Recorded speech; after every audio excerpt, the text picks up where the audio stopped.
3 time नमाज अदा करने वाला, प्रार्थना का कितना बड़ा महत्व है आज ब्रिटेन के वैज्ञानिकों ने प्रमाणित किया है। अगर आप डिस्कवरी चैनल देखते होंगे तो डिस्कवरी चैनल पर जो शोध का चैनल है आप कभी देखते होंगे तो उस पर अभी ब्रिटेन के वैज्ञानिकों ने प्रमाणित किया है कि व्यक्ति अगर प्रार्थना करता है, प्रेयर करता है, मंदिर, मस्जिद, गिरजाघर या गुरुद्वारा कहीं भी, शब्द कुछ भी हो, तो मेरा माता पिता हो या श्री गुरु चरण सरोज चर्चा हो, कुछ भी शब्द हो, इससे कोई मतलब नहीं है। आप जब प्रार्थना करते हैं, प्रेयर करते हैं तो आपके भीतर से एक ऐसा तरंग निकलता है, ऐसे वेव निकलते हैं जो ब्रह्मांड से टकरा कर रिटर्न करके आपके जीवन को प्रभावित करता है। ये एक साइंस है, ये टेक्नोलॉजी विज्ञान ने इसे प्रमाणित कर दिया है कि प्रार्थना व्यक्ति के जीवन के लिए ईंधन का काम करता है। यह विज्ञान ने मान्यता दे दी है। प्रार्थना आपके भीतर प्रभावित करता है, आपके सोच को प्रभावित करता है, आपका विल पावर मजबूत करता है और आप जब अंदर से मजबूत होते हैं तो दुनिया की हर जंग जीतने की ताकत आपके भीतर आती है। आज क्या है, आज जंग नहीं जीत रहे तो सुसाइड का लिस्ट निकाले हुए था कि पटना में जनवरी से फरवरी माह के अंतर्गत 13 से 14 लोगों ने सुसाइड किया है। यह तेजी से अगर बढ़ने लगा तो किसी सरकार की संभाले नहीं संभलेगा। सरकार क्या जानता है कि आप रूम बंद करके रात में सोइएगा कि नस काट लीजिएगा? सरकार क्या करेगा? कानून क्या करेगा? कानून रोक सकता है इसको? अगर हम रात में सो रहे हैं और कपड़ा बंद करके सो रहे हैं, नस काट के सो जाएंगे, इसको कानून नहीं रोक सकता है। इसके लिए दुनिया की किसी सरकार के पास कोई फार्मूला नहीं है।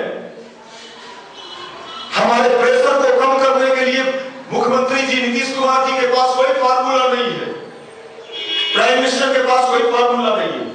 परंतु गुरुदेव इन्हीं बातों को कहते थे, बेटा अगर इन विचारों को जन जन तक नहीं फैलाया गया, लोगों को नहीं दिया गया, वो दिन दूर नहीं है कि स्थिति इतनी विकट हो जाएगी कि लोगों का जीना दुभर हो जाएगा, जीना दुभर हो जाएगा। ये जो आपातकाल की स्थिति है, ये आपका 5-day पर्सनालिटी डेवलपमेंट कोर्स, आप मात्र यह मत समझना कि कुछ कहा गया और हमने कुछ सुन लिया। ये आपातकाल में दिया, जैसे आपातकाल की स्थिति जब आती है, सेना में नए बहाली जब होते हैं, उस समय ये नहीं देखा जाता है कि आप पूर्ण ट्रेंड है कि नहीं है, क्योंकि उस समय आपात स्थिति होती है, लोगों की आवश्यकता होती है, थोड़े बहुत ट्रेनिंग देकर उन्हें मैदान में भेज दिया जाता है। अन्य दिनों की तरह नहीं कि पूरा ट्रेनिंग देके भेजा जाए। ये आपातकाल की ट्रेनिंग दी गई है आपको, आपातकाल की स्थिति। और इस ट्रेनिंग में परमात्मा आपसे कुछ सोच के ये ट्रेनिंग आपका कराया। अगर हमने आपने इसको यूं ही पचा लिया और खा लिया तो मैं क्या कहूंगा। बीज को आप आटा, गेहूं का बीज है, आप खेत में बोते तो कई गुना रिटर्न मिलता, लेकिन आपने सोचा इस पंजरे में कौन फंसे, चलो इसका आटा पिसवा के रोटी खा जाते। ये है वैज्ञानिक अध्यात्मवाद। परंतु गुरुदेव कहते थे, बेटा ये इतना साइंस है कि बो और काटो, जैसे ये बिल्कुल सत्य है कि बो और काटो का सिद्धांत है, गुरुदेव ने कहा कि ये भी अध्यात्म भी नगद धर्म है, बो और काटो। आप जैसे जो चीज बोलोगे वो आपके जीवन में मिलेगा। जैसे बुआई के तुरंत बाद नहीं मिलता है, मिलता टाइम लगता है, 3 महीने 4 महीने के बाद मिलता है। उसी तरह आप सोचते हो तो हम गलत काम कर रहे हैं, इसका तुरंत लाभ क्यों नहीं मिलता है? हर चीज का एक टाइम होता है, फल पकने का एक टाइम होता है, वृक्ष लगने का एक टाइम होता है, उसमें फल लगने में भी टाइम आता है। आपके तरह हड़बड़ाहट नहीं है कि आप अभी किया, अभी दारू पिया, कल किडनी खत्म, ऐसा संभव है? पीते रहो है, चलते। हर कर्म का फल व्यक्ति के जीवन में भुगतना पड़ता है, अच्छे और बुरे दोनों चीज का। हम इंसान हैं, अच्छा वाला का तो हम लाभ लेना चाहते हैं, लेकिन बुरा वाला का लाभ नहीं लेना चाहते। हमने अगर पढ़ा है तो हम कहते हैं हमें बढ़िया रिजल्ट मिलना चाहिए, लेकिन अगर हमने नहीं पढ़ा है, बाएं दाएं किया है, तो भगवान को कहते हैं बेड़ा पार लगा दो। माने अच्छा जो है उसका लाभ भी, और जो बुरा है उसको भी दे दीजिए।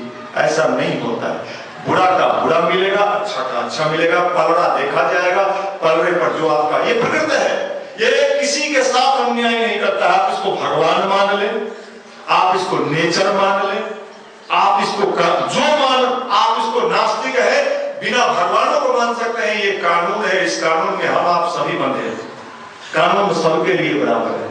वह भगवान का पूजा करके अपना कुकर्म का फल धो लीजिएगा, ऐसा नहीं होता, वो तो भोगना ही पड़ेगा। सिगरेट पिए हैं और कहिए कि लंग्स में जो हमारा लंग्स खा गया है भगवान ही ठीक कर दीजिए, हम प्रार्थना कर रहे हैं। नहीं होता है ऐसा होता है। खूब दारू पिए हैं, पॉलीथीन पिए हैं, सरकार ने व्यवस्था बना दिया है, आपका किडनी डैमेज हो गया, भगवान का पूजा कीजिए, हे भगवान जी जो हुआ तो हुआ, आप तो जाने दीजिए, अब बहुत हुआ, अब हम गलती नहीं करेंगे, हमारा किडनी को ठीक कर दीजिए। लोग कहेगा ऐसा होता है। नहीं भाई, करने के पहले सोचना था। कर्म का फल भगवान भी नहीं काट सकता है, क्योंकि उसी का कानून है।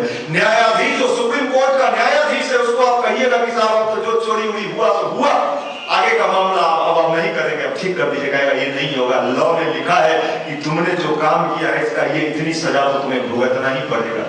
फिर भगवान से क्यों कहते हो कि हमें सजा भुगताने से रोक दो? क्योंकि भगवान अपने ही बनाए हुए कानून को आपके तुम्हें व माता पिता कहने से तोड़वा देगा, तब तो मैं कहूंगा आपसे बड़ा अंधविश्वासी शायद दुनिया में कोई होगा। हमें सही धर्म को समझना होगा। हम अंधविश्वासी कौन है? अंधविश्वासी कौन होता है? अंधविश्वासी वो नहीं होता है जो भगवान को मानता है या नहीं मानता है। अंधविश्वासी वो होता है जो सिस्टम को नहीं समझता है। जो सिस्टम को समझता है वो सबसे बड़ा विश्वासी है। जो सिस्टम को नहीं समझता है वो पूजा करते हुए भी सबसे बड़ा अंधविश्वासी है। हम ऐसे पूजा को लानत कहते हैं और ऐसे पूजा से हम युवकों को अलग रखना चाहिए। ऐसा पूजा आपकी जिंदगी में कभी नहीं फलेगा, आपका टाइम बर्बाद होगा। आप घूमिए मंदिर है? नहीं साहब, वो देवघर का बड़ा नाम सुने हैं, वहां सुनते हैं, हमारे बाबू गए थे, बाबुओं गए थे, हमारा फूफो गए थे, हमारा मौसो गए थे, हमारा चचो गया था, सब गया था, बड़ा नाम लेता है, बाबा कहते हैं। माफ करना, ये भेड़िया धसान है, ये भेड़िया धसान है। आप बाबा नहीं महाबाबा के यहां चले जाओ तो भी कर्म फल से आप नहीं बच सकते, वो तो हिसाब बता। इसलिए हम अपने कर्म को ठीक कर सके। आपका कर्म क्या है? अभी पढ़ना, अगर नहीं ठीक करोगे और भगवान का हम खुद सिखा दे तो गायत्री जपो तो मेरा पार लग जाएगा।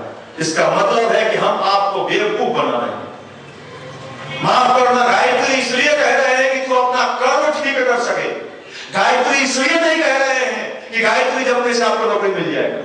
गायत्री इसलिए नहीं कह रहे कि आप पढ़ो या ना पढ़ो आपको खूब माल मिलेगा। माफ करना, यहां मत आइएगा। अगर ऐसा सोचे हैं यहां मत आइएगा। गायत्री मतलब हमारा जो कर्म है, हम जिस कर्म से जुड़े हैं, अगर हमारा कर्म पढ़ना है और हम गायत्री मंत्र का जप करते हैं तो हमारे पढ़ाई में इतना पावर आना चाहिए कि हम अपने कर्म को शानदार तरीके से कर सकें। ये मत हमारे भीतर बढ़ना चाहिए। गायत्री कर्म की देवी।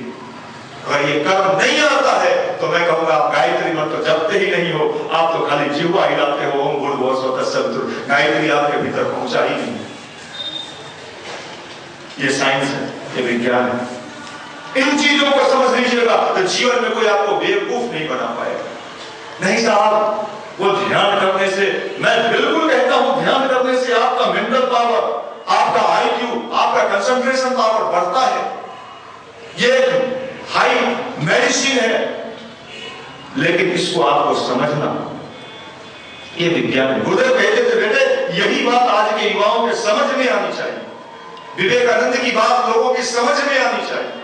स्वामी विवेकानंद ने इस बात को कहा था दुनिया के लोगों के सामने कि ये दुनिया वालों सुनो, जिस दिन भारत की युवा शक्ति अपने साइंस, अपने टेक्नोलॉजी को समझ लेगा, भारत फिर से दुनिया का महानतम शक्ति बनता हुआ चला जाएगा। वो टाइम आ चुका है, वो समय आ चुका है। हमें समझना होगा अपने टेक्नोलॉजी को, और जो अंदर से फिट होगा वही बाहर हिट होगा। जो अंदर से लूज होगा और बाहर से डिंग डॉग होगा तो गया। इंटरनल फिटिंग, आपका भीतर का फिटनेस। आजकल पॉल्यूशन फिटनेस का बड़ा चेकिंग चल पड़ा है। मोटरसाइकिल पर चढ़िएगा तो सबसे पहले पूछेगा पॉल्यूशन वाला का, पॉल्यूशन फिटनेस का कागज है? आपको हो गए नहीं है, चलो भाई जुर्माना देना होगा। तो मैं कहता हूं आपके भीतर का फिटनेस अगर आपके पास नहीं है तो आने वाले जीवन में आप बेकार साबित होने जा रहे हैं।